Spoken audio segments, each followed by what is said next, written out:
Welcome to Climbing Together, the small business experience.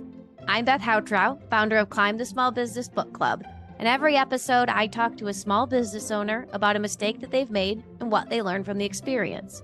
Mistakes are inevitable, perfection's impossible, so let's embrace the mistake. And today we're so excited to welcome Larissa Uredi to the podcast. Larissa, tell me a little bit about you and your business. Super excited to be here. I am the CEO of No-Where Consultants. We do strategic marketing and marketing infrastructure. So we help businesses come in and build technical solutions that help them get their marketing, sales, development, that kind of stuff moving forward. We've been around since 2012, technically. So it is, have taken a couple of iterations through there. Personally, I'm a big outdoor person, mountain biker, love to get out in the city and the community and help out with that kind of stuff and enjoy the trails and do all those sorts of fun things. Nice. And you're based in Kansas City. Is most of your clientele there, or are you kind of working all over the country? Yeah, no, we're actually all over the country and some international. So we've worked with a couple of German companies, had a couple of companies based out of, one of our clients is based out of Switzerland right now. But then we do have clients kind of from coast to coast, with a handful of them here in KC, but the majority of them are much more regional. Very cool. Nice. Yeah. And can I ask, No-Where Consultants, what is that, so you could be anywhere when you worked? I mean, that is certainly part of the narrative. Back in the early 90s, when domain names were new and available on the internet, it was decided by the founder actually of No-Where and our CTO now, to go ahead and buy no-where.net, right? And over the years, it became the home for just sort of whatever projects were happening, right? So it has been early in the early days, they wrote their own MP3 file sharing thing, right? So that lived there for a while. It was an art portfolio page for a while, right? It's just sort of been this house, right? This home for these different creative and technical endeavors. And so when we had the opportunity around 2012 and 2015 to take what we were doing, what my founder was doing, and formalize it, it just was sort of a natural thing to be hey, well, let's put this under No-Where Consultants. No-Where, call it No-Where Consultants. And I think it's funny because yes, we are an entirely remote company, have been since day one. But we also just kind of like to think about it unlike other companies, we don't have an agenda when you start to work with us. We meet you where you're at. We can help you figure out where to go, but we're not going to tell you where you have to go. Got it. So nowhere. Got it. Very cool. All right. So we're here to talk about mistakes. So tell me about a mistake you've made in your business and what you learned from that experience. Yeah. There's been a lot, but I think one of the ones it was a hard lesson to learn, and I think something though that continues to kind of be a lesson that can evolve, right? Is the idea of when and how to delegate. And so the story that I have is essentially we had hired just one too many contractors, right? I think I had a sense of that we were further along in our systems and processes than we really were.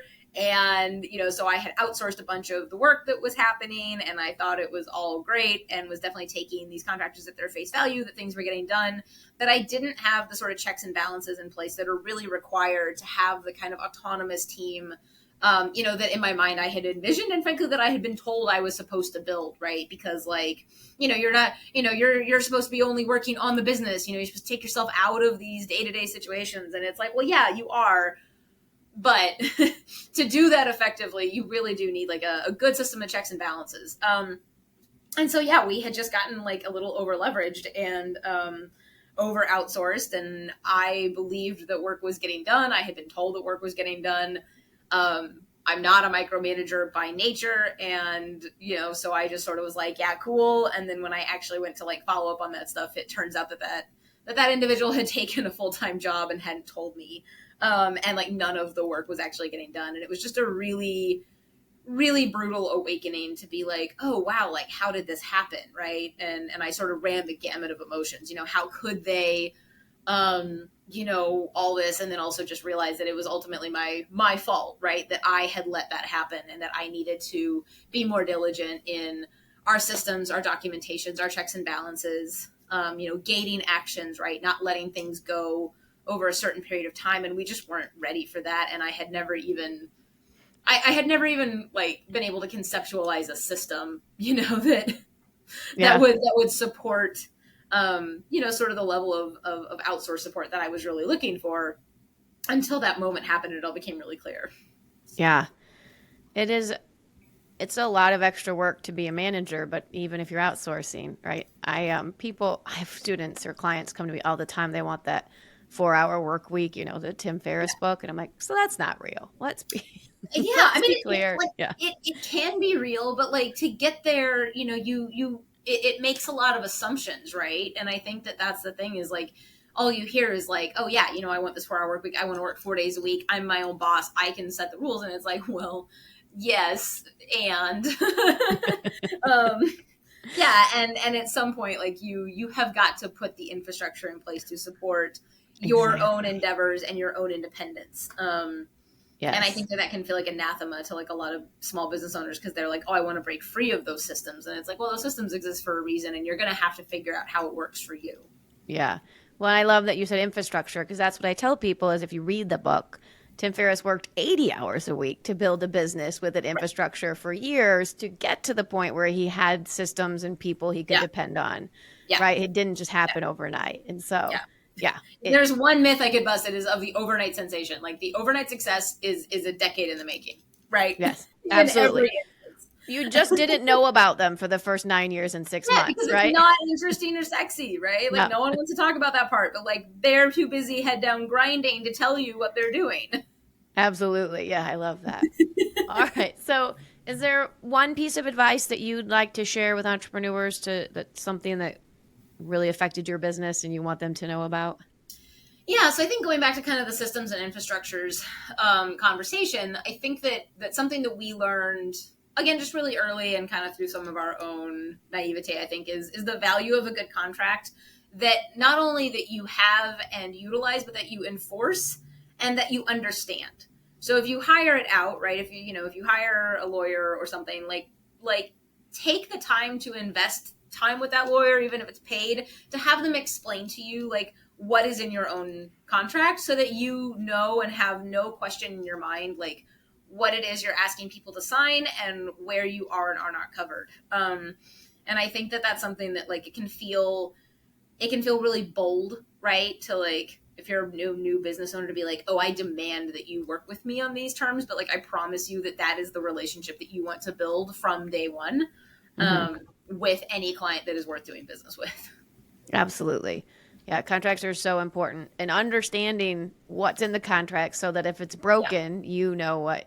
And you know what you can and can't do. You are super comfortable having that conversation because you have the clarity around what it is that you've asked, right? And it just becomes a non-issue, right? To just be like, I'm sorry, but our payment terms are X. It's referenced here, right?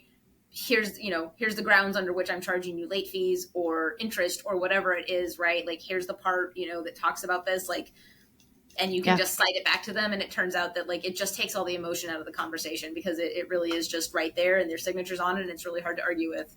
Yeah. Yeah. That's great advice. And a lot of people skip contracts when they first start. Yeah. Because it can feel weird, and it can feel, like I said, I think it just, there's something really committing about boundaries.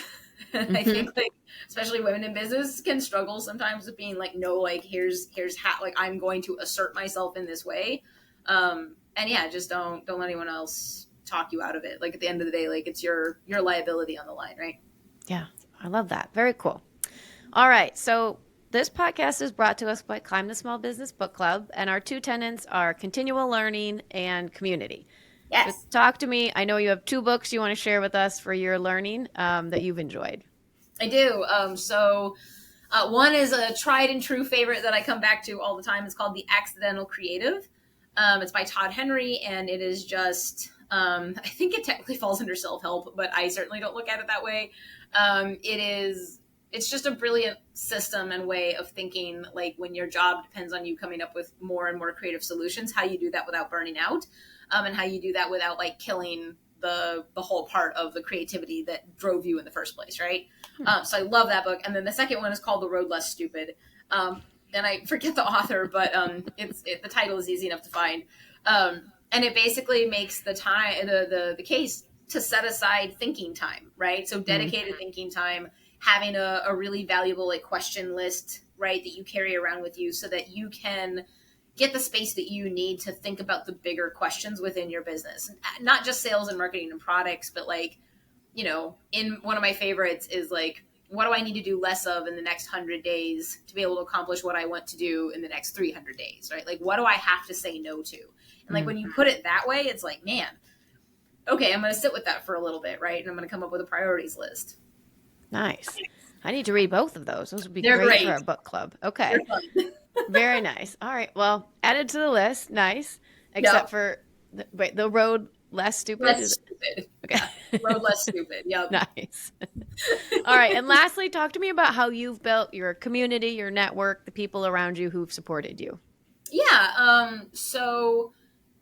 I mean, early on in our business, when we were like, you know, decided like, okay, I'm going to do this for real. I did jump pretty much immediately into a BNI group, a Business Network International.